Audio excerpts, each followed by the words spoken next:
저희 오늘부터 수련회 뭐 못 가시는 분들도 분명 계실 수 있지만 우리 오늘부터 수련회 시작하는 날이잖아요. 그래서 우리가 조금 같이 이렇게 뭐랄까 뭐 선상집회 때도 하고 어제도 하고 수요기도회나 뭐 기회가 되는 대로 우리가 다 같이 기도하는 시간이 있긴 했지만 우리 예배 시간에 같이 기도하는 시간이 있었으면 좋겠다 이렇게 생각이 들어서 우리 그저 조언으로 참여하시는 분들도 그냥 하루만 왔다 가시는 분들도 아직 다 오진 못하셨겠지만 우리 먼저 기도하는 시간을 가졌으면 좋겠습니다. 우리 이 시간 기도할 때는 우리 수련회 지금 이 시간에 예배부터 시작하는 거거든요.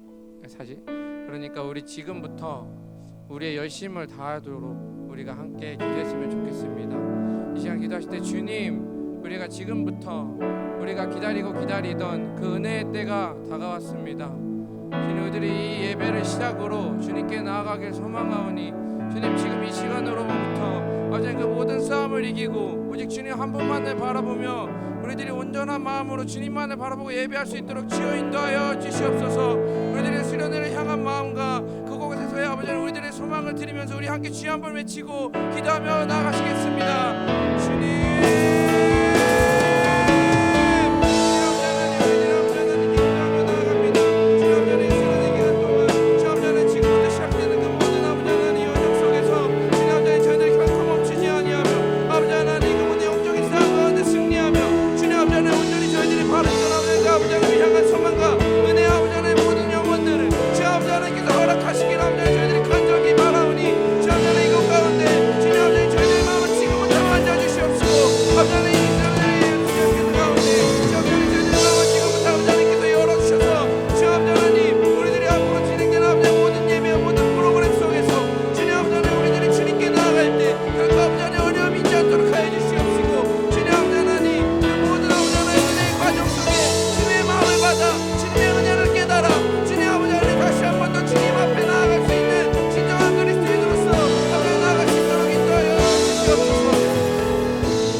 소망합니다. 우리 이번에 기도하실 때에는 우리 성령의 임재를 구하길 원합니다. 우리 이 시간 이 예배를 시작으로 우리 총 5번의 예배가 있어요. 그 모든 예배를 두고 우리 이 시간 한번 기도하는 시간이 있었으면 좋겠습니다. 우리들이 앞으로 치러질 개회 예배와 폐회 예배와 모든 집회들과 그리고 GBS 시간들과 그 모든 프로그램들 시간 속에서 주님 아버지 하나님과 동행하게 하여 주시옵소서. 주님의 성령의 임재를 주님 저희들이 체험하여 주님 아버지 하나님 그것 가운데서 인간의 생각이 아니라 정말 그 사소한 한 부분마저도 아버지 하나님의 마음을 알아 주님의 계획하심을 깨닫게 하여 주시옵시고 아버지 하나님의 일하심을 느끼게 하여 주시옵소서. 모두 아버지 하나님 그 모든 수련의 모든 프로그램들을 주님께 올려드리며 함께 기도하며 나가시겠습니다.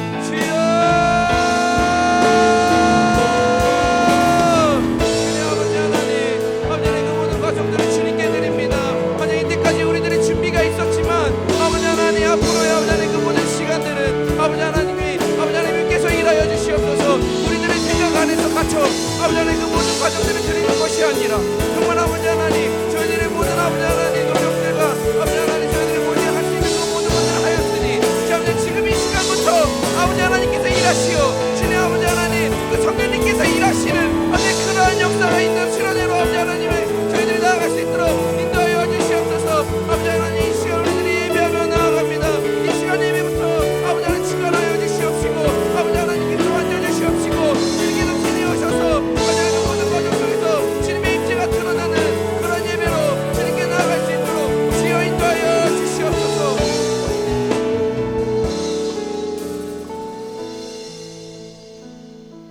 하나님 우리들이 주님께 기도하였습니다. 그 우리들의 모든 마음을 주님께 드립니다. 주님께서 그 모든 마음을 알아주시고 그 모든 소망을 들어주시고 우리들 한 사람 한 사람의 간절함이 모여 주님의 나라를 선포할 때 주님께서 친히 이곳에 오셔서 임하여 주시옵소서. 이 모든 말씀 예수님의 이름으로 기도드립니다. 아멘. 우리 함께 사도신경함으로 우리들의 예배를 조금 일찍 시작해 보도록 하겠습니다. 나는 전능하신 아버지 하나님 천지의 창조주를 믿습니다. 나는 그의 유일하신 아들 우리 주 예수 그리스도를 믿습니다. 그는 성령으로 잉태되어 동정녀 마리아에게서 나시고 본디오 빌라도에게 고난을 받아 십자가에 못 박혀 죽으시고 장사된 지 사흘 만에 죽은 자 가운데서 다시 살아나셨으며 하늘에 오르시어 전능하신 아버지 하나님 우편에 앉아 계시다가 거기로부터 살아있는 자와 죽은 자를 심판하러 오십니다. 나는 성령을 믿으며 거룩한 공교회와 성도의 교제와 죄를 용서받는 것과 몸의 부활과 영생을 믿습니다. 아멘. 우리 이 시간 다 같이 자리에서 일어나셔서 우리 함께 찬양 드렸으면 좋겠습니다.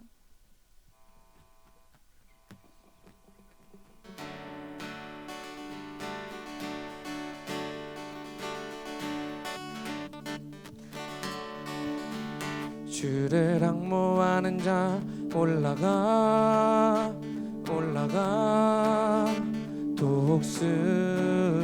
독수리같이 주를 앙모하는 자 올라가 주를 앙모하는 자 올라가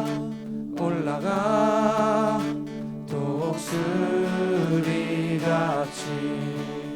우리 한 번 더 고백해볼까요? 주를 앙모하는 자 주를 앙모하는 자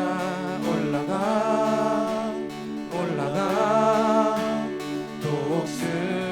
독수리같이 우리 이번에 주를 기뻐하는 자 올라가 주를 기뻐하는 자 올라가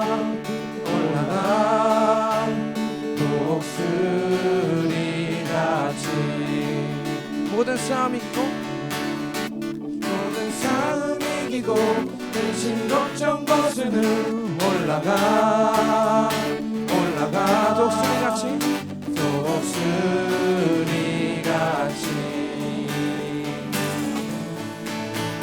주 앙모하는 자 주 앙모하는 자 주 앙모하는 자 주 기뻐하는 자 주 기뻐하는 자 주 기뻐하는 자 주 기뻐하는 자 그가 떠나리라 우리 함께 주를 바라보는 자 올라가 주를 바라보는 자 올라가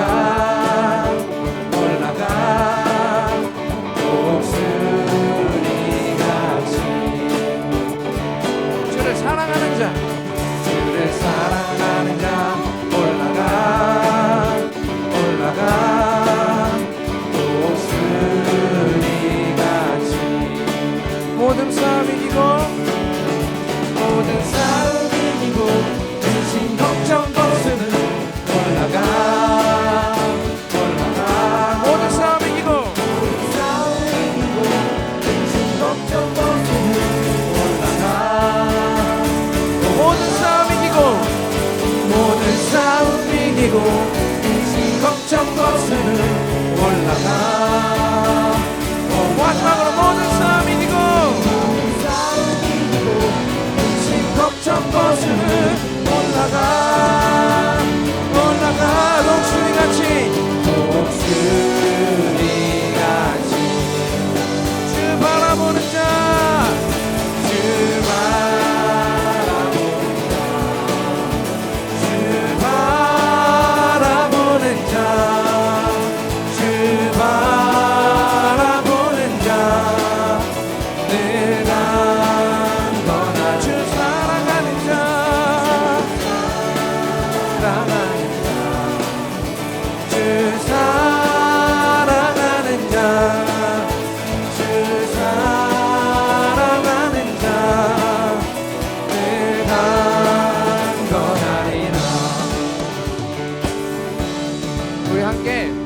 같은 마음으로 선포하면서 나아갔으면 좋겠습니다. 우리 이 중간에 가사를 보면 모든 싸움 이기고 근심걱정 벗으는 올라간다는 가사가 있잖아요. 오늘부터 우리의 마음이 그러기를 소망합니다. 우리 수련회 준비하는 동안 분명 영적인 싸움들 모두 있었을 겁니다. 저는 오늘도 있었어요. 근데 우리 오늘부터 시작했잖아요 지금. 그러면 우리 이미 승리하신 그 주님을 따라 우리가 함께 나아가길 소망하면 우리 함께 선포하며 나아갑시다. 모든 싸움 이기고 모든 싸움 이기고 근심 걱정 벗으는 올라가. 아멘. 모든 싸움 이기고 근심 걱정 벗으는 올라가. 주님과 함께 그 모든 싸움을 이길 것입니다. 모든 싸움 이기고 근심 걱정 벗으는 올라가. 마지막으로 모든 싸움 이기고 근심 걱정 벗으는 올라가. 독수리같이 우리 한 번 더 독수리같이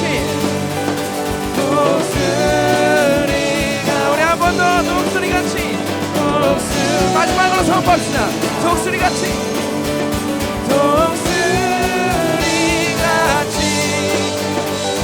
주 항모하는 자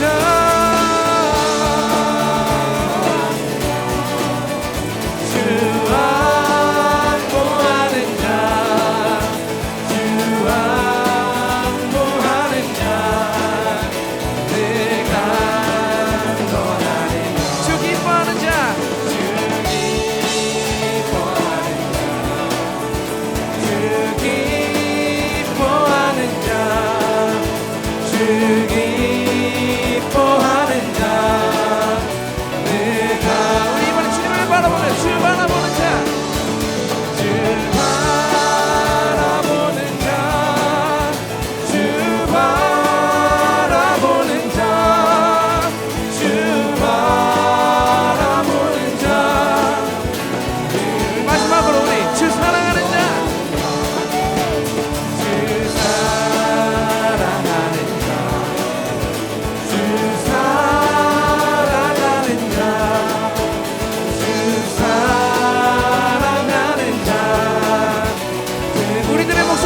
사랑하는 자, 주 사랑하는 자,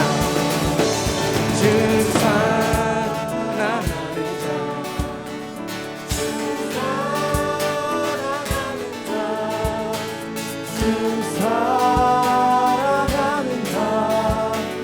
우리 한 번 더 우리들의 목소리로만. 주 사랑하는 자, 주 사랑하는 자. 주 사랑하는 자. 내가 우리 마지막으로 선포하며 주 사랑하는 주 사랑하는 자, 주 사랑하는 자, 주 사랑하는 자. 내가 원하리라.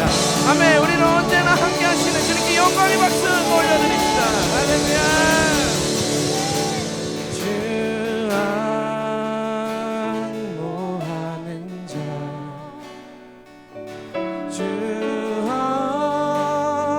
항모하는 자, 주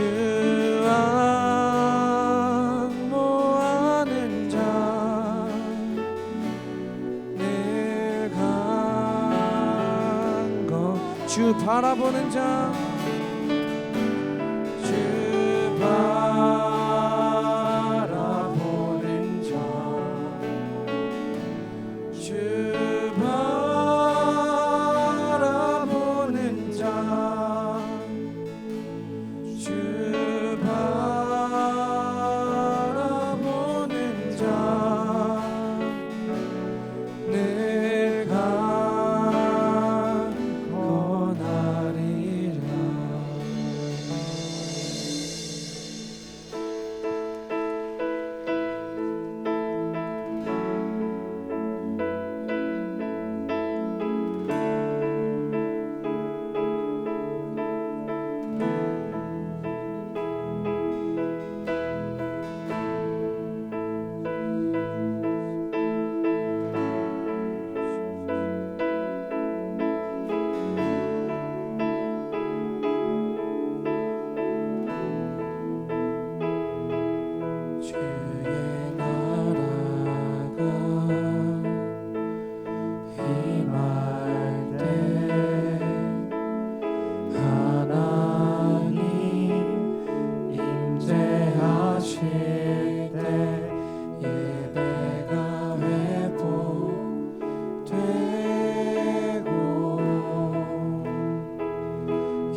기적은 일어나네.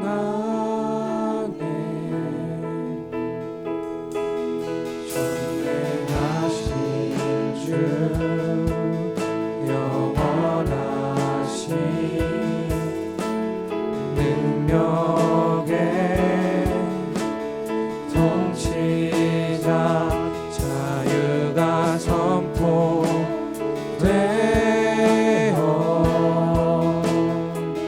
주 백성 돌아오네.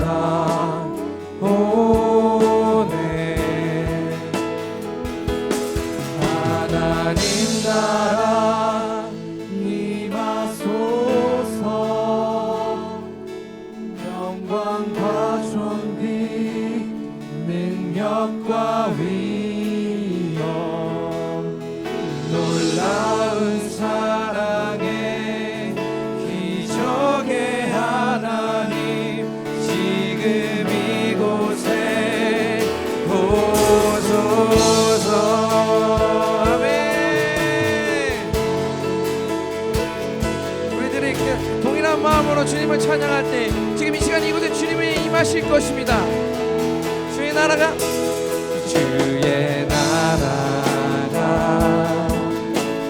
임할 때 하나님 임재하실 때 예배가 회복되고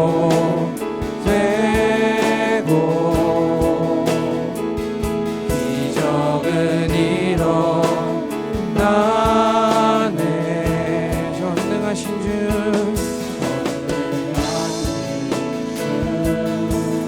영원한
이제는 우리 선포하면서 기도해 봅시다. 주님, 우리가 수련회 시작하는 이 기간 동안 주님의 나라가 임하게 하여 주시옵소서. 주님의 나라가 임할 것입니다. 우리들이 한 목소리로, 한 마음으로, 한 영혼으로 주님의 이름을 부르짖을 때 주님의 나라가 임하고 주님께서 통치하시는 그 나라가 임하여 우리가 그 주님의 자녀가 되길 소망하오니 주여 이것 가운데 임하여 주시옵소서. 함께 주님의 이름을 부르짖고 기도하며 나가겠습니다. 주여!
사랑으로 저희를 늘 보살펴 주시는 사랑의 하나님께 기도드립니다.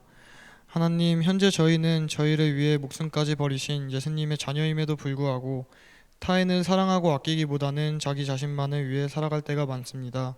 그리고 저희는 하나님께서 365일 함께해 주심에도 불구하고 주일에만 하나님의 자녀로서 행동하고 살아갑니다.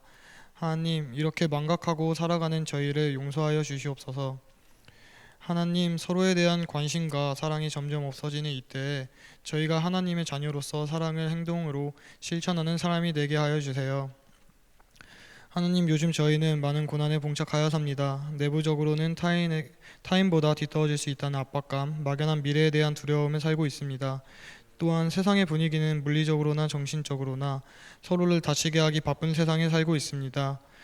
이러한 어두운 날 가운데 저희는 하나님과 함께 한 걸음씩 걸어가다 보면 그 마지막 걸음 뒤에 빛이 있으리라 믿습니다. 하나님, 저희에게 그 마지막 걸음까지 하나님과 함께 할 수 있도록 저희를 붙잡아 주시고 일으켜 주세요. 하나님, 오늘부터 노량진교회 청년부 수련회가 시작합니다. 수련회 전부터 수련회를 위해 기도한 많은 성도들과 청년들이 있습니다. 그들을 축복하여 주시고 그들의 기도를 들어주시어 그들의 바람대로 이번 수련회가 은혜가 넘치는 수련회가 될 수 있게 하여 주세요. 또한 수련회 후에 그 은혜가 저희 마음속에 단단히 자리 잡아 굳건하게 하여 주시옵소서. 하나님, 마지막으로 바라옵기는 오늘 말씀하시는 김윤근 목사님의 말씀에 힘을 더하셔서 수련회 시작부터 저희 청년들이 은혜에 치이게 하여 주시옵소서. 그리고 엔케넨까지 가는 길 동행하셔서 모두 무사히 잘 다녀오게 하여 주세요. 저희를 진심으로 사랑하시고 저희도 진심으로 사랑하는 예수님의 이름으로 기도드립니다. 아멘.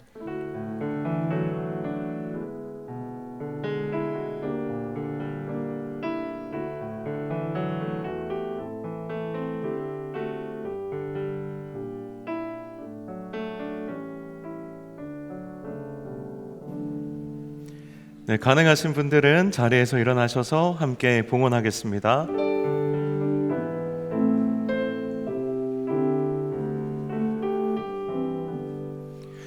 나의 보아 드리니 주여 받아 주셔서 하늘나라 위하여 주 뜻대로 쓰소서. 아멘. 주님 참 감사합니다. 하나님, 한 주간의 감사를 담아 주님 앞에 예물 봉헌하여 올려드립니다. 하나님, 기쁘게 받아주시며 함께 의탁하여 올려드리는 우리의 마음의 소원 또한 하나님 기쁘게 흠양하여 주옵소서. 또한 신실하게 응답하여 주셔서 하나님을 섬기는 기쁨이 우리 안에 더욱 충만하게 하여 주옵소서. 또한 드려진 모든 예물이 하나님의 나라와 잃어버린 영혼들을 위하여 귀하게 쓰이는 물질 되기를 소원하오니 하나님 축복하여 주시며 사용하여 주옵소서. 감사드리며 예수님의 이름으로 기도하옵나이다. 아멘.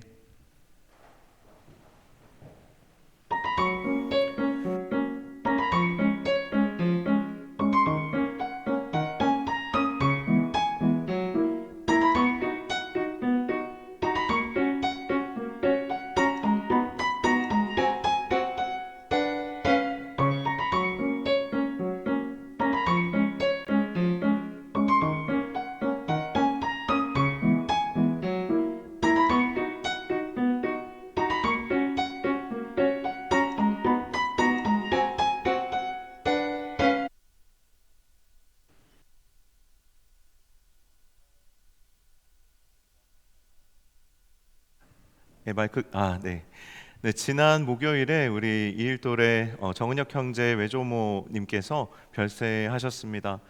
장례는 잘 마무리가 됐고요. 다음 주까지 고향에 머물렀다 올라올 예정이어서 오늘 함께하지 못했습니다. 혹시 가까운 분들께서는 또 위로의 마음 전해주시면 감사하겠습니다.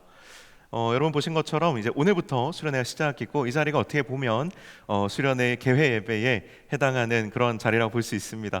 제가 하나 광고 빠뜨렸네요. 우리 담임 목사님과 함께하는 성지순례는 벌써 42명이 모집돼서 지난주로 마감이 되었습니다. 청년부는 따로 보내달라고 이제 말씀드려야 될 것 같아요. 그래서 예, 여러분들 혹시 사모하는 마음이 있으시면 기도하시면서 한번 같이 함께 준비해 보면 좋겠습니다. 네, 오늘 이제 수련회 시작인데요. 수련회를 가시는 분이든지 또 가시지 못하는 분들이든지 오늘 이 예배만큼은 한 마음으로 정말 우리가 합심하여서 함께 수련회에 참여하는 마음으로 예배드리고 또 은혜 받았으면 좋겠습니다. 네, 하나님 말씀 나누도록 하겠습니다. 오늘 우리에게 주신 하나님의 말씀은 로마서 1장 1절에서 7절까지의 말씀입니다. 로마서 1장 1절에서 7절까지의 말씀. 제가 하나님의 말씀을 봉독하여 읽도록 하겠습니다. 예수 그리스도의 종 바울은 사도로 부르심을 받아 하나님의 복음을 위하여 택정함을 입었으니 이 복음은 하나님이 선지자들을 통하여 그의 아들에 관하여 성경에 미리 약속하신 것이라. 그의 아들에 관하여 말하면 육신으로는 다윗의 혈통에서 나셨고 성결의 영으로는 죽은 자들 가운데서 부활하사 능력으로 하나님의 아들로 선포되셨으니 곧 우리 주 예수 그리스도시니라. 그로 말미암아 우리가 은혜와 사도의 직분을 받아 그의 이름을 위하여 모든 이방인 중에서 믿어 순종하게 하나니 너희도 그들 중에서 예수 그리스도의 것으로 부르심을 받은 자니라. 로마에서 하나님의 사랑하심을 받고 성도로 부르심을 받은 모든 자에게 하나님 우리 아버지와 주 예수 그리스도로부터 은혜와 평강이 있기를 원하노라. 아멘. 네. 지금 이 시간이 이제 개회 예배라고 말씀을 드렸습니다. 이번 수련회는 제가 로마서 말씀을 가지고 수련회의 본문을 준비를 했습니다. 그래서 수련회를 못 가시는 분들이 혹시라도 좀 아쉬우실까봐 오늘 말씀을 로마서 개관으로 제가 준비를 했어요. 그래서 수련회를 동행하든 못하든 말씀을 통해서 은혜 받으시고 또 서로를 위해서 또 각자 또 하나님의 은혜를 사모하는 마음으로 한 주간 기도하면서 나아가시면 좋겠습니다. 그렇게 기도 가운데 하나된 우리 청년 공동체가 이번 한 주 되었으면 좋겠습니다. 로마서는요, 바울이 로마에 있는 성도들에게 보낸 목회 서신입니다. 그런데 이 로마서는 로마의 성도들에게만 은혜를 끼친 것이 아니에요. 기독교 역사상 가장 큰 영향을 미친 말씀이 있다면 성경 중에서도 이 로마서가 몇 등일까요? 저는 단연 로마서가 1등이라고 말씀드리고 싶습니다. 왜냐하면 사도들이 다 죽고 그리고 교부들이 교회를 이끌던 그 시대에 가장 처음으로 기독교 교리를 집대성한 사람이 있거든요. 그 사람이 누구냐 하면 어거스틴이라는 사람이에요. 어거스틴은요, 머리는 좋았지만 젊어서 행실이 아주 방탕했습니다. 삶의 의미를 찾지 못했고요, 오랜 시간 방황하면서 심지어 사생아까지 낳을 정도로 그의 삶의 행실이 방탕했습니다. 그러면 자녀가 그러면 부모의 마음은 어떨까요? 어머니 모니카는요, 이 아들 어거스틴을 위해서 정말 많이 기도했고 늘 눈물로 기도했습니다. 그래서 당시 교부였던 암브로시우스라는 사람은 이 눈물로 기도하는 어머니 모니카를 보고 이런 말을 남겼습니다. 눈물로 기도하는 자녀는 결코 망하지 않습니다. 여러분이 어떠하든지 간에 여러분이 혹시 정말 눈물로 기도하는 부모님을 가지고 계시다면 여러분 분명 잘 되실 겁니다. 근데 이게 뭐 세속적으로 잘 된다는 말이 아니라 여러분 하나님을 떠나지 않게 되실 겁니다. 그리고 꼭 여러분이 결혼하고 자녀를 낳는다면 꼭 이 어거스틴의 어머니처럼 기도의 부모가 되시기를 축복합니다. 정말로 눈물로 기도하는 자녀는 망하지 않았습니다. 암브로시우스의 설교를 듣고 감명을 받은 그에게 이게 이제 그는 어거스틴이에요. 어거스틴에게 어느 날 어린아이의 목소리가 들렸습니다. 톨레레게 톨레레게. 이게 무슨 뜻이냐면 집어들고 읽어라, 들고 펼쳐 읽으라는 그런 의미입니다. 그때 그가 바로 집으로 돌아와서 펼쳐 읽은 성경이 바로 로마서입니다. 13장 13절 14절 말씀이에요. 낮에와 같이 단정히 행하고 방탕하거나 술 취하지 말며 음란하거나 호색하지 말며 다투거나 시기하지 말고 오직 주 예수 그리스도로 옷 입고 정욕을 위하여 육신의 일을 도모하지 말라. 우리가 평소 같으면 그냥 지나갈 그런 말씀일지도 모르지만 이 단정히 행하고 방탕하거나 술 취하지 말며 이 말씀이 어거스틴의 마음을 강하게 때렸습니다. 큰 충격을 받은 어거스틴은 그 길로 깊이 회개하고 하나님께로 돌아와서 이 하나님의 말씀, 자신을 변화시킨 말씀을 연구하기 시작합니다. 그리고 나서 펴낸 책이 자신의 회심 이야기를 담은 고백록이고, 그리고 거기에 하나 더 본인을 회심하게 한 이 로마서에 대한 주석이었습니다. 어거스틴이 쓴 이 로마서 주석은요, 당시에 넘쳐나는 이단 사상들로부터 정통 기독교 교리를 수호하는 데 있어서 가장 강력한 무기가 되었습니다. 뿐만 아니라 로마서는 마틴 루터의 종교개혁에도 영향을 미쳤습니다. 로만 가톨릭이 썩을 대로 썩었어요. 그래서 면죄부까지 팔고 있었습니다. 그때 루터는 자신의 죄의 문제에 깊이 직면하면서 무엇으로도 해결할 수 없는, 어떤 행위로도 이 마음속에 있는 정죄감을 떨쳐버릴 수 없는 그 실존적인 고민 가운데 있었습니다. 로마로 가서 성지순례를 하면서 성당의 계단을 한 칸 한 칸 무릎으로 기어 오르내리면서 그 한 칸 한 칸마다 자신의 죄를 자백하며 고행을 하고 있을 때 그 옆에서는 면죄부 파는 소리가 들렸습니다. 그때 루터의 마음 가운데 번개처럼 스친 하나님의 말씀이 있었는데 이 말씀 또한 로마서의 말씀이었습니다. 로마서 1장 17절의 말씀입니다. 복음에는 하나님의 의가 나타나서 믿음으로 믿음에 이르게 하나니 기록된 바 오직 의인은 믿음으로 말미암아 살리라 함과 같으니라. 오직 믿음으로 의롭다 함을 받는 이 복음의 능력을 루터가 이때에 로마서 9절을 통해서 깨달은 겁니다. 그 길로 루터는 역시 종교개혁에 앞장서기 시작했고 로마서 주석을 기록합니다. 감리교회 창시자 요한 웨슬레는요, 어느 날 누군가 루터의 로마서 주석을 읽어주는 소리를 듣고 감동하여 회심합니다. 어린 시절에 화재에서 살아남아서 그의 별명은 타다 남은 나무 토막이었습니다. 이거는요, 하나님의 심판을 받아 이 그을린 상태를 말하는 거예요, 원래 성경적인 용어로는. 그런데 이 요한 웨슬레의 인생이 이 로마서를 통해서 변화되기 시작했고, 이후에 요한 웨슬레는 하나님께 이렇게 기도합니다. 하나님, 제가 쓸모없는 인생을 살지 않게 해주십시오. 그 인생이 바뀐 겁니다. 그리고 그가 또 하나님께 자기를 헌신하며 이렇게 기도합니다. 온 세계를, 온 세상을 나의 교구로 주십시오. 나의 사역지로 달라는 겁니다. 이 세 사람이 다가 아닙니다. 굉장히 많죠. 기독교 역사와 그 한 사람 한 사람을 지금 바꾸는 그런 능력이 이 로마서 안에 있었다라는 거예요. 20세기 기독교 세계가 온통 자유주의에 물들어 있었습니다. 성경의 모든 것을 이성적으로, 과학적으로 해석하고 믿음과 신앙의 근간을 잃어버렸을 때 칼 바르트라는 신학자가 로마서 논평을 씁니다.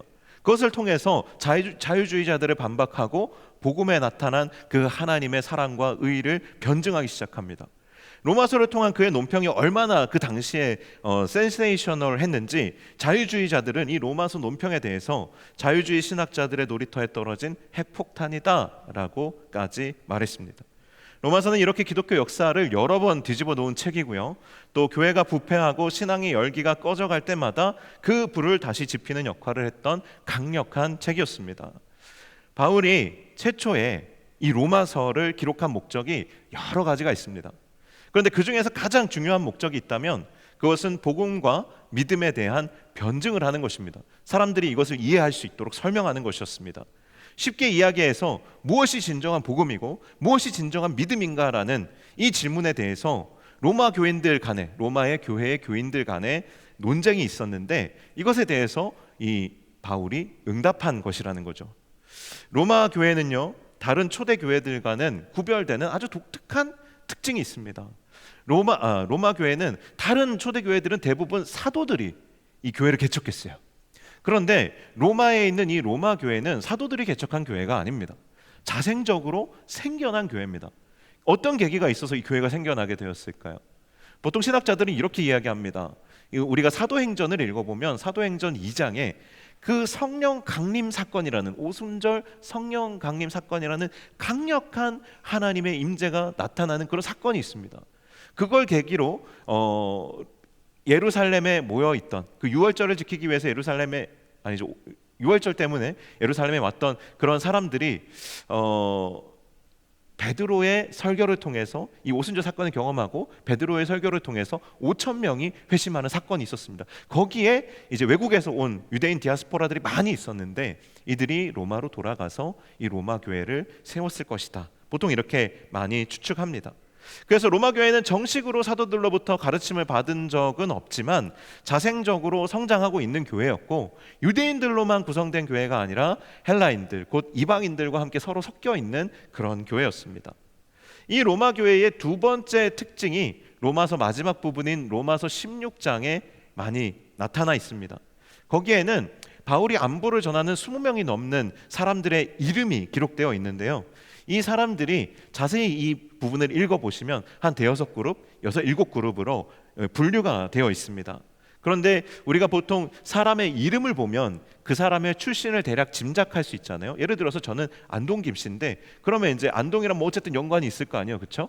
예, 저는 안동에서 태어났고 안동에서 자랐고 안동 유치원 나왔고 안동 초등학교 나왔고 안동 중학교 고등학교를 나왔어요.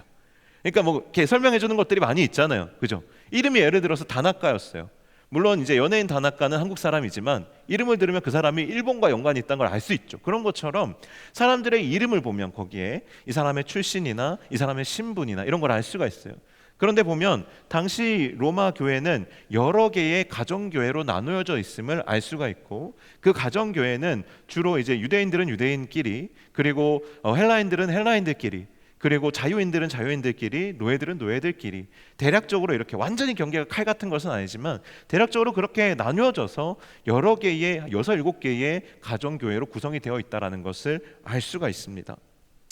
이것이 같은 신분이 비슷한 사람들끼리 어울려 있는 것이 뭐 분위기도 좋고 좋을 것 같지만 우리가 명심해야 할 것은 이것은 성경적인 교회의 모습은 아니라는 거예요. 그래서 우리는 이 모습을 볼 때 로마서에 대해서 또 로마 교회에 대해서 한 가지 질문을 던질 수 있어야 됩니다. 왜 이렇게 됐을까?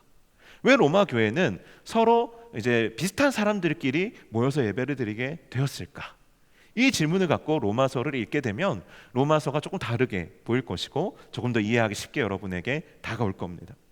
로마의 역사적인 배경 때문에 그렇습니다. 로마 교회가 처음 오순절 사건을 경험하고 나서 베드로의 설교를 듣고 처음 교회가 형성될 당시에 로마의 황제는 폭군으로 아주 유명한 황제였습니다. 여러분 혹시 칼리굴라 들어보셨습니까? 발음이 구려서 좀 잘 모르시겠나요? 근데 아마 이제 한번 찾아보시면 칼리굴라 이렇게 찾아보시면 굉장히 유명한 폭군입니다. 그래서 왕이 굉장히 포악하면, 예를 들어서 우리나라의 연산군 얼마나 통치했을까요? 모르긴 몰라도 별로 길게 통치하지 못했을 겁니다. 왕으로 기록되지도 못했죠. 그런 것처럼 칼리굴라도 별로 길게 통치하지 못했습니다.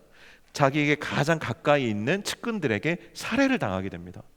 그런데 그 살해 현장에서 그 왕의 측근들이 그 황제의 측근들이 칼리굴라를 살해했는데 뭔가 그 주변에 인기척이 느껴지는 거예요. 그런데 가서 보니까 실제로 커튼 뒤에 황족인 글라우디오가 숨어 있었던 거죠. 그러면 그 황제를 죽인 사람들이 깜짝 놀라야 정상 아니에요, 그렇죠? 그런데 오히려 이 사람들이 그냥 하하하 하면서 이렇게 웃어버립니다. 파 이렇게 웃어버립니다. 이유가 뭘까요? 그 이유는 커튼 뒤에 숨어 있었던 황족인 글라우디오는 어려서부터 내성마비를 심하게 앓았던 것으로 추정이 됩니다. 그래서 거동이 불편했고 심지어 침을 줄줄 흘렸을 정도로 외형적으로 봤을 때는 이 사람이 정말 못나 보였기 때문이에요. 별로 영향력도 없고 별로 이렇게 똑똑할 것 같지도 않고, 그래서 이 사람들이 그 길로 어떻게 하냐면 제대로 걷지도 못하는 글라우디오를 들고 베란다로 나가서 사람들에게 선포합니다. 오늘부터 칼리굴라는 죽었고 여기 있는 이 글라우디오가 로마의 황제입니다. 이들이 그렇게 한 이유는 자신들이 황제를 죽이고 스스로 황제가 되었을 때 정치적인 부담이 너무 크기 때문에 이 새로운 황제를 그냥 허수아비로 내세우면서 이 사람들이 뒤에서 권력을 잡으려고 했던 그런 정치적 의도가 있었던 것이죠. 그런데 알고 보니까 이 글라우디오가 외형적으로는 굉장히 사람들에게 무시를 당할 정도로 좀 볼품없었지만 실제로 그 속에 있는 글라우디오의 속사람은 굉장히 똑똑했습니다. 그가 황제가 되자마자 첫 번째 했던 황제의 칙령이 뭐였냐 하면 바로 이 칼리굴라를 죽였던 그 측근들을 사형에 처하는 것이었습니다. 그러고 나서 그의 정치를 시작하게 되는데 생각보다 이 글라우디오가 머리가 굉장히 좋았기 때문에 정치를 잘 합니다.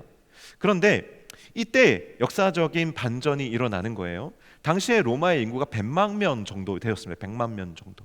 근데 거기에 유대인들이 전 세계에 흩어져 살고 있었는데 로마에 살고 있던 유대인들의 숫자가 한 4만에서 5만 명 정도 됐다고 합니다. 그런데 인원수는 그렇게 많지 않지만 유대인들은 이 외국에서 보통 생활할 때, 요즘도 이제 유대인들은 비슷한 경우가 많은데 금융업에 종사를 했습니다. 로마의 경제가 유대인들의 자본을 통해서 돌아간다고 생각했을 정도로 유대인들이 로마의 자본을 장악하고 있었습니다. 그런데 유대인들 사이에 크레스투스 어떤 뭐라 그러죠? 그 분쟁이라는 것이 일어났는데 이게 뭐냐면 유대인들 안에 그리스도에 관련된 논쟁이 일어난 겁니다. 그러니까 그냥 정통 유대인들이 있고 기독교 유대인들 간에 큰 다툼이 일어난 거예요. 그 소동이 일어나니까 글라우디오는 어떤 사람이었냐면 굉장히 똑똑한 사람이지만 일처리 방식이 상당히 극단적인 사람이었어요. 그래서 어떤 조치를 취하냐면 너희들 다 나가 해서 유대인들이 로마에서 다 추방이 되게 됩니다. 자, 로마 교회가 원래 어떤 모습이었죠? 이방인들과 유대인들이 한데 어우러져서 신앙생활을 하고 있었습니다. 그런데 갑자기 글라우디오의 칙령에 따라서 유대인들이 다 쫓겨난 거예요. 4만 명, 5만 명이. 마치 그 우리가 제가 좋아하는 그 어벤져스 이런 데 보면은 타노스가 이렇게 분립하면 다 없어져 버리잖아요. 그런 것처럼 유대인들이 다 없어져 버린 거예요. 우리 공동체로 치면 어떤 거냐면 목사님들이 갑자기 다 사라져 버린 거예요. 리더들이 다 사라져 버린 거예요. 임원들이 다 사라져 버렸어요. 찬양팀이 다 사라져 버렸어요. 새가족들 1년 정도밖에 안 된 사람들, 교회 처음 온 사람들, 이런 사람들만 지금 남아버린 상황이에요. 여러분들 어떻게 하시겠어요? 이 헬라인들이 처음엔 고민을 했어요. 기다려볼까? 한 달, 두 달? 그래, 기다려보자. 기다려봤어요. 근데 유대인들이 돌아오지 않아요. 그게 AD 49년에 일어난 일이거든요. 계속 돌아오지 않는 거예요. 한 달, 두 달, 세 달. 우리가 이렇게 계속 있을 수가 없으니까 그럼 우리끼리라도 어떻게 한번 해보자. 그럼 너가 노래를 잘하니까 너가 이제 찬양팀을 좀 한번 맡아보고, 너가 이제 그래도 그나마 우리 중에 신앙 연수가 제일 오래됐으니까 너가 그러면 설교를 맡아. 이렇게 해가지고 하기 시작했는데 어땠을까요? 아주 삐그덕 했겠죠. 찬양을 하는데 막 유행가 섞어가지고 막 하고, 막 이렇게 아이돌처럼 막 하고, 뭐 어쩔 줄을 모르는 거죠. 설교를 하는데 뭐 이런 식인 거예요. 예를 들어서 뭐 베드로가 글쎄 바다 위를 걷다가 물에 빠졌는데 뭐 물고기 뱃속에 들어갔다가 3일이나 있다가 나왔대. 뭐 이런 식으로. 야, 근데 그거 베드로가 아니고 요나 아니야? 뭐 이런 혼란이 일어나는 거죠. 그리고 뭐 바다 하면 베드로가 아니라 모세 아닌가? 모세는 바다 위를 걸은 게 아니라 가른 거 아니었던가? 뭐 이런 진짜 이런 일들이 막 일어났던 거예요. 말 그대로 엉망진창 대혼란이 일어났습니다. 하지만 여러분, 시간이 약이라는 말이 있죠. 글라우디오가 유대인 추방령을 내린 것이 AD 49년인데 한 4, 5년이 지나니까 이 헬라인들로 구성된 교회도 점점 모양이 잡히고 요령이 생기기 시작했어요. 그래서 로마 교회가 유대인들과 함께 있을 때보다 오히려 더 부흥을 하게 됩니다.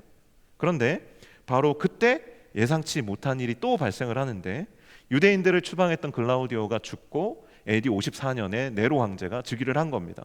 로마법에 따르면 황제가 칙령을 내리게 되면 그 칙령은 그 황제가 통치할 때에만, 살아있을 때에만 효력이 있는데, 글라우디오가 죽고 네로가 황제가 되면서 유대인들에 대한 추방령의 효력이 정지가 된 거예요. 딱 5년이에요. 5년 만에 로마를 떠났던 유대인들이 돌아오기 시작했습니다. 이거 완전 진짜 어벤져스 같지 않아요? 5년 있다 갑자기 다시 사람들이 돌아온 거예요. 유대인들이 돌아와 보니까요, 로마 교회 공동체가 놀랄 만큼 부흥해 있는 거예요. 찬양에도 기름 부으심이 있고, 옛날에 막 유행가나 부르고 그냥 막 밖에서 노래방이나 다니던 것들이 갑자기 막 하나님을 은혜롭게 찬양하고 있는 거예요. 그리고 말씀에도 제 새가족 교육 받던 애인데 제법 진짜 은혜롭게 막 간증 섞어서 막 말씀을 너무 잘 전하는 거죠. 말씀에도 은혜가 넘쳐요. 또 성도들 간에도 사랑의 교제가 일어나는 것을 봤습니다. 놀랍고 감사했어요. 그런데 유대인들의 마음속에 정말 이런 놀라움과 기쁨과 감사만 있었을까요? 그러면 너무 좋죠. 하지만 그 마음속에 또 하나의 어떤 서운함, 섭섭함, 이런 것들이 또 있는 거예요. 엄마가 한 일주일 집을 비웠어요. 그럼 너무 신나죠. 나 이번 주는 진짜 신나게 나 게임도 하고 나 먹고 싶은 거 막 시켜 먹고 막 엄마가 용돈 주고 가는가 내가 막 자유롭게 살아야지. 우리가 이렇게 많이 할 수 있는데, 근데 이제 엄마가 다녀왔을 때 우리가 너무 잘 지내고 있으면 엄마 마음이 어떨까요? 역시 우리 아들 다 컸네 이럴까요? 서운하죠. 서운한 마음이 들어요. 이 유대인들의 마음이 아마 그랬을 거예요. 뭔가 마음 한켠에 진짜 좀 서운하고 좀 섭섭하고, 물론 헬라인들이 막 뜨겁게 환영해 줬지만, 예배도 은혜가 넘치니까 너무 좋지만 뭔가 좀 그런 거예요. 그런데 문제는 예배 후에 식탁 교제를 나누는데 아마 여기서부터 생겼을 거예요. 이건 뭐 추측입니다만, 성경에 나와 있는 것은 아니지만 합리적으로 우리가 접근해 볼 수 있는 부분이에요. 유대인들을 환영하고 함께 교제하는 식사 자리에 이방인인 헬라인들의 습관에 따라서 유대인들이 먹을 수 없는 음식들도 거기에 섞여 있었을 거예요. 막 스테미너 음식이라고 막 장어, 미꾸라지 이런 거 막 푹 삶아가지고 막 놓고요. 그리고 막 맛있는 막 삼겹살, 돈마호크 같은 거 막 이런 거 막 구워다가 막 갖다 놓고요. 그런데 유대인들은 그거 못 먹잖아요.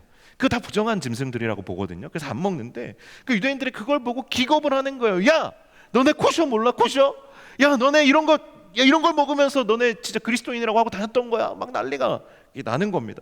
어떻게 이런 것도 모르고 너네가 말씀을 안다고 설교를 할 수가 있어? 예배를 인도해. 마음속에 품고 있던 서운함들이 막 대환장 파티를 하는 겁니다. 더 이상 참을 수가 없었던 그런 마음속에 있었던 시기와 질투, 뭐 정죄와 판단, 뭐 이런 것들이 다 튀어나오는 거예요. 야, 이제 내가 돌아왔으니까 말씀 내가 다시 전할게. 너는 이제 좀 쉬어도 돼. 찬양도 이제 내가 할 테니까 너네 원래 자리로 돌아가. 너 원래 새가족이었잖아. 아직 양육도 제대로 못 받았어. 너 아직 한참 더 배워야 돼. 5년으로 부족해. 10년, 20년 걸리는 거야. 너 아직도 새가족이야. 그 자리에서 문제가 생겼을 거라는 겁니다. 다툼을 피하기 위해서 로마 교회는 불가피하게 아마 가정교회로 각자 서로 구성원들의 입맛이 맞는 대로 그렇게 분열되었을 거라는 것이죠. 이들의 마음속에는 다 각자 속상한 마음들이 있었습니다. 그 상한 마음속에 핵심적인 신학적 질문이 있다면 그것은, 그러면 도대체 뭐가 복음이라는 거지? 그러면 진짜 믿음이라는 게 뭐지? 어떤 믿음이 진짜 믿음이고 어떤 믿음이, 유대인들이 자기들의 믿음이 우월하다고 말하는데 그 우월한 믿음이라는 게, 성숙한 믿음이라는 게 도대체 뭐지? 이런 질문들이 있었을 거라는 거예요. 사도 바울은요, 로마 교회의 이런 속사정을 다 소식을 듣고 알고 있었습니다. 바울은요, 땅끝까지 선교하고자 하는 꿈이 있었기 때문에 오래전부터 로마 교회에 관심을 가지고 있었어요. 처음 바울의 선교 전략은 1차 선교 여행을 떠날 당시에만 하더라도 어떤 거였냐면 모든 땅을 자기가 직접 밟는 거였어요. 모든 마을, 시골 구석구석 다니면서 다 복음을 전하면서 사역을 했습니다. 그런데 몇 차례 선교 여행을 떠나보니까 이것이 효율성도 떨어지고, 그리고 워낙 선교하면서 고생을 많이 하다 보니까 여러 차례 매에 맞고 죽을 뻔도 하고, 그래서 기록에 따르면 바울은 거의 대부분의 선교 여정을 거의 다리를 끌고 다니면서, 그러니까 늘 매를 맞고 다치고 이랬기 때문에 늘 다리를 절고 끌고 다니면서 선교를 했을 거라고 추측해요. 그러다 보니까 3차 선교 여행쯤 되면 이 바울이 선교 전략을 바꿉니다. 대도시 중심으로 선교 전략을 세우고 거기에 머물면서 오랜 시간 복음을 전합니다. 대표적인 선교지가 에베소, 고린도입니다. 에베소에서 2년 2개월 동안, 두란노에서 2개월, 그리고 2년 동안 에베소에서 회당에서 2개월, 두란노 서원에서 2년을 사역을 하고 에베소에 놀랄 만한 부흥이 일어나죠. 그래서 막 마술 서적들을 다 갖다가 태우는데 몇 날 며칠을 태우고 이런 일들이 일어나는데, 그러면서 에베소를 중심으로 이렇게 복음이 그 주변 도시들로 퍼져나가게 하는 거죠. 선교 전략을 조금 더 고급지게 바꾼 거예요. 그러면 땅끝을 선교하기를 원하면 이 당시 이 서구 세계의 중심이었던 로마를 선교해야 되는 거예요. 그래서 바울은 로마를 가기를 소원했고, 그래서 로마를 찍고 그는 또 이 땅끝이라고 생각했던 스페인을 찍고, 그리고 그렇게 되면 이제 소아시아 지역, 지금의 터키 지역과 그리스 지역, 그리고 로마, 그리고 스페인까지 윗부분은, 지중해 북부는 다 선교를 했으니까 돌아올 때 북아프리카를 통해서 뭐 튀니지나 뭐 카르타고나 이집트나 이런 데 다 찍고 이 예루살렘으로 돌아오는 것이 바울의 선교 계획이었습니다. 그러니까 로마는 이 과정에서 너무 중요한 곳인 거예요. 로마가 반드시 제대로 선교가 되어야 하고, 로마 교회가 반드시 든든히 신학적으로든 또 신앙적으로든 든든히 서 있어야만, 그리고 로마 교회가 재정적으로 이 바울을, 이 선교를 후원할 수 있어야만 세계 선교를 완수할 수 있었기 때문에 바울은 로마서를 아주 진지하게 기록합니다. 다른 모든 서신서들은요, 바울이 진짜 두드러 맞으면서 다리를 절면서 쫓겨다니면서 그때그때 막 쪽지에 써서 막 보냈던 그런 편지들이에요. 그러다 보니까 내용도 조금 뒤죽박죽이고 막 읽다 보면 좀 헷갈리기도 하고 그런 내용들이 많은데, 로마서는요 일단 길이부터 남달라요. 이걸 어디서 썼냐 하면 에베소에서 2년 2개월 있다가 빌립보를 찍고 고린도로 옵니다. 거기서 3개월을 머무는데 그 3개월 동안에 로마서를 쭉 기록해요. 그래서 로마서는 바울이 자기의 선교 사역을 위해서, 또 로마 교회의 회복을 위해서 심혈을 기울였습니다. 그러니까 신학적으로 가장 완성도가 높습니다. 분량도 조금 많긴 하지만 교회를 세우기 위한 서신이면서 성도 개인의 신앙을 온전히 세우기 위한 공동체적이고 아주 개인적인 강력한 복음을 담고 있는 것이 바로 이 로마서입니다. 바울은요 로마 교회가 분열되어 있는 상황을 굉장히 안타까워했습니다. 그래서 이 로마서를 썼고요. 그러다 보니까 이 로마서의 오늘 읽은 부분이 로마서의 서론이죠. 서문에 해당하는데, 이게 짧아도 마치 논문의 맨 앞에 있는 논문 전체를 이야기해주는, 그걸 뭐라고 하지? 뭐라고? 잠깐만, 한 사람만 얘기해. 왜 갑자기 막 수화를 하는 거야? 초록, 논문 초록 같은 거예요. 오늘 우리가 읽은 7절밖에 안 되는 이 본문이 논문 초록 같은 그런 역할을, 맞아요? 초록? 틀렸어요? 맞죠? 네, 제가 논문을 안 써봐도 하기는 많은데 논문이 없어요. 그래서 제가 논문 잘 모르는데 이제 기도하고 있습니다. 이제 박사 학위는 좀 나중에 꼭 이렇게 논문을 써보고 싶다, 좀 그런 마음이 있어요. 네. 그런데 여러분 잘 따라오고 계시죠? 오늘 좀 평소랑 다르게 말씀을 전하고 있어서. 그런데 이 짧아도 얼마나 그 내용이 함축적이고 중요한 내용들이겠어요. 서로 복음을 믿는 그리스도인이라 고백하면서도 반목하고 분열되어 있는 로마 교회에 바울은 자신을 사도가 아닌 그리스도의 종으로 먼저 소개합니다. 여러분이 잘 아시는 것처럼 로마인들이 가장 업신 여기는 것이 사실 노예예요, 종. 그런데 그 중에서도 바울은 자기 자신을 둘로스라는 가장 천한 역할을 하는 종의 위치에 놓습니다. 바울은 자신을 예수 그리스도의 둘로스, 가장 천하고 낮은 종이라고 고백합니다. 그리고 오직 예수 그리스도만이 우리의 유일한 주인이신 퀴리오스, 주가 되신다라고 또한 고백합니다. 사도가 먼저 나서서 이 편지 서신의 서두에 나는 종이다 라고 낮추니까 누가 감히 그 앞에 나서서 잘난 척을 할 수 있겠어요. 그리고 이어서 바울은 이 짧은 서문 안에서 4번이나 부르심과 택하심이라는 표현을 사용해요. 믿음의 본질이 무엇인지를 일깨우는 겁니다. 믿음은 행위에서 나는 것도 아니고, 그리고 믿음은 어떤 지식에서 나는 것도 아니며 어떤 혈통에서 나는 것도 아니고, 오직 하나님으로부터 받은, 하나님으로부터 택하심 받고 부르심을 받은 은혜임을 지금 가르쳐주고 있는 것이라는 거예요. 여러분, 믿음이라고 할 때 여러분 다 믿음 가지고 계시죠? 그러니까 이 자리에 앉아 있는 것일 거라고 저는 믿습니다. 여러분 아마 믿음이 다 있으실 거예요. 그러면 그 믿음이라는 것이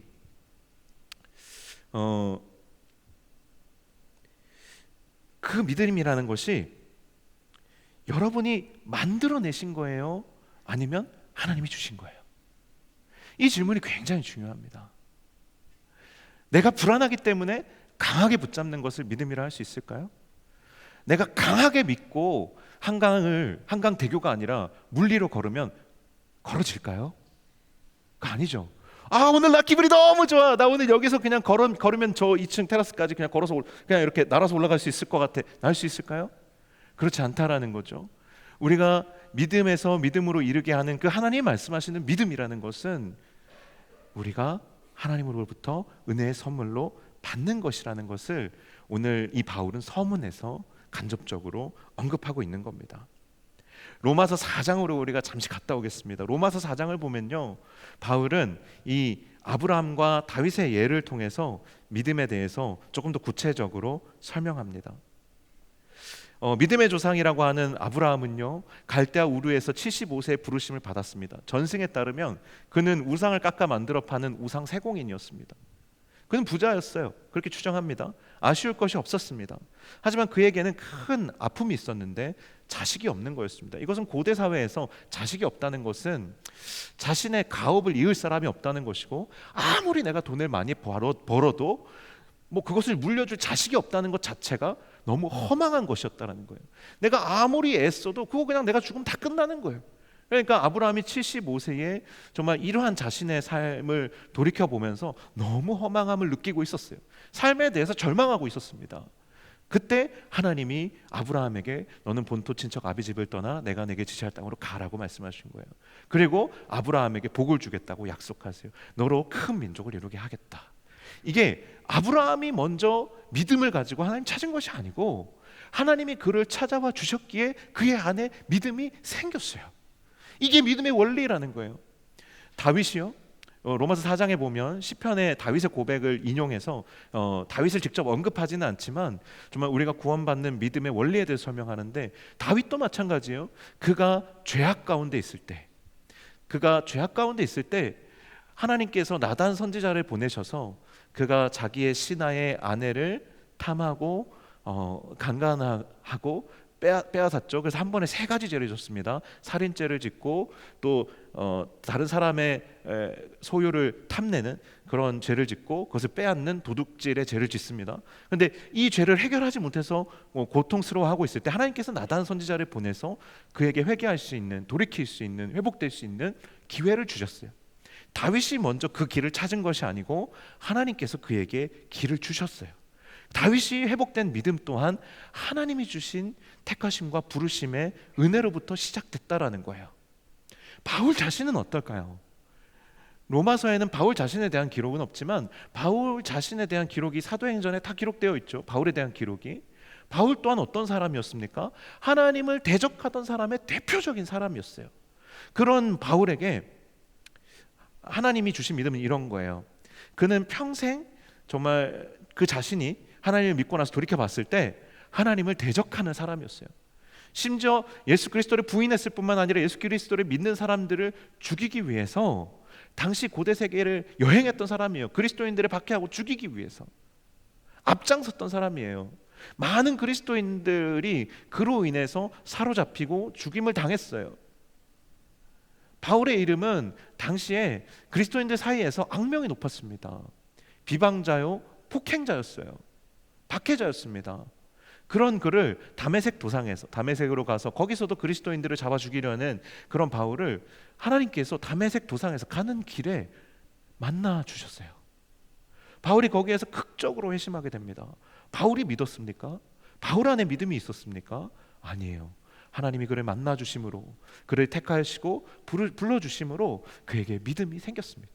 정리해 볼까요? 아브라함의 믿음은 그가 삶에 대해서 절망하고 있을 때 하나님이 찾아와 주셔서 주신 믿음이에요. 삶의 절망 속에서 하나님의 택하심과 부르심을 받았어요. 다윗은 어떻습니까? 깊은 죄와 정죄의 구덩이 속에서 수치와 부끄러움과 정말 내 자신이 쓰레기 같은 그런 죄의식 속에 있을 때 하나님께서 그를 건져주셨어요. 그 믿음을 주셨어요. 그리고 바울은 어때요? 하나님을 대적하고 있을 때 믿음을 주셨어요. 여러분은 어떻습니까? 여러분은 어떤 때에 믿음을 선물로 받았습니까? 여러분이 한창 잘 나가고 있을 때, 흠이 없고 경건할 때 믿음이 생겼습니까? 아닐걸요? 여러분이 여기에 신앙의 연수가 얼마가 되었든지 간에 얼마나 지금 여러분이 신앙생활을 멋지게 잘하고 있든 못하고 있든 간에 여러분의 믿음의 출발선은 하나님 앞에 철저히 죄인이었을 때, 아브라함이 우상을 깎아 만드는 우상 세공인이었던 것처럼 우상 숭배자였을 때, 바울이 하나님을 대적하고 있었던 것처럼 하나님을 대적하고 하나님을 욕하고 있었을 때 하나님이 여러분을 찾아가 주셨을 겁니다. 여러분이 죄악 가운데 있을 때 하나님이 여러분을 찾아와 주셨기에 여러분이 지금 여기에 있는 겁니다. 로마의 교인들은 예수님을 믿었습니다. 하지만 이 복음에 대한 온전한 지식이 없었기 때문에 분열을 면할 수가 없었어요. 서로 다투고 반목할 수밖에 없었습니다. 복음에 대해서, 복음의 능력에 대해서 제대로 알지 못했기 때문에 그들은 하나 되지 못했습니다. 그들은 예수님을 믿는다 하지만 그 믿음의 능력, 복음의 능력으로 살아가지 못했습니다. 바울은 이 로마서를 통해서 그것을 이제 일깨워 주려는 겁니다. 이제 오늘 저녁의 말씀과 내일의 말씀을 통해서 여기에 조금 더 이어서 하나님의 말씀 전하려고 합니다. 하지만 오늘 이 시간, 오늘 이 한 주를 시작하면서 여기에 모인 모든 분들에게 드리고 싶은 말씀은 여러분을 하나님이 부르고 계신다는 겁니다. 우리에게 믿음을 선물로 주셨지만 지금도 하나님은 여러분을 찾고 계시고 여러분을 믿음에서 더 깊은 믿음으로 이르게 하시기 위하여서 여러분을 택하시고 부르고 계시다는 사실을 기억하시기 바랍니다. 여러분이 수련회를 가신다면 더할 나위 없이 좋겠지만 여러분들이 수련회의 자리에 가지 못한다 하시더라도 아브라함을 찾아왔던 그 하나님께서, 다윗을 찾아와 주셨던 하나님께서, 또 바울을 찾아와 주셨던 하나님께서, 또 지금 로마서를 통해서 로마 교인들을 찾으시고 택하시고 다가와 주시는 그 하나님을 여러분들의 삶의 자리에서 만나게 되시기를, 또 그 만남을 사모하는 저와 여러분 다 되시기를 주님의 이름으로 간절히 축원합니다. 아멘. 우리 같이 하나님 찬양하고 또 기도의 자리로 함께 나아갔으면 좋겠습니다. 제가 무슨 찬양을 함께 부르면 좋을까 고민하다가 정말 어떤 지체가 저에게 이 찬양을 추천해 줬어요. 하나님의 부르심과 택하심에 대해서 우리 좀 고백하고 기도했으면 좋겠다 했는데, 하나님의 은혜라는 찬양이거든요. 여기에 보면 가사가 이래요. 나를 지으신 이가 하나님, 부르신 이가 하나님, 보내신 이가 하나님. 나의 나 된 것은 다 하나님의 은혜라. 나의 믿음이 하나님의 은혜로 된 것이니 하나님, 내가 더 깊은 믿음으로 나아갈 수 있도록 더 깊은 은혜로 나를 인도해 주십시오. 우리 같이 그렇게 좀 하나님 앞에 고백하고 찬양하며 나아갔으면 좋겠습니다. 함께 찬양하겠습니다. 나를 지으신 이가 이가 하나님, 나를 보내신 이도 하나님,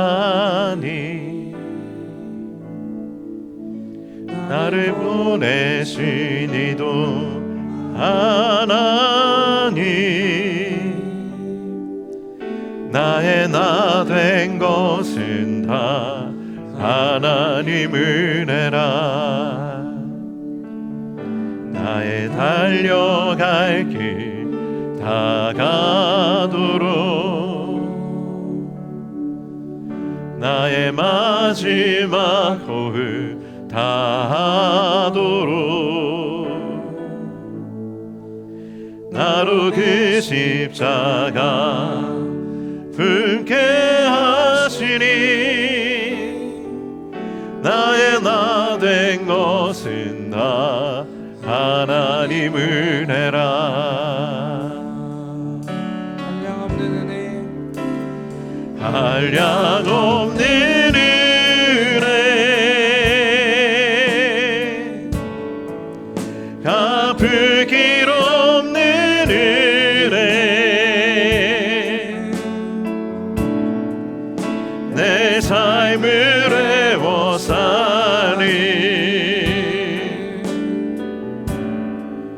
하나님의 은혜,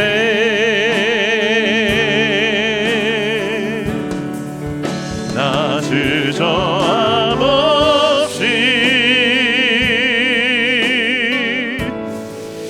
그 땅의 밟음도 나를 붙드시는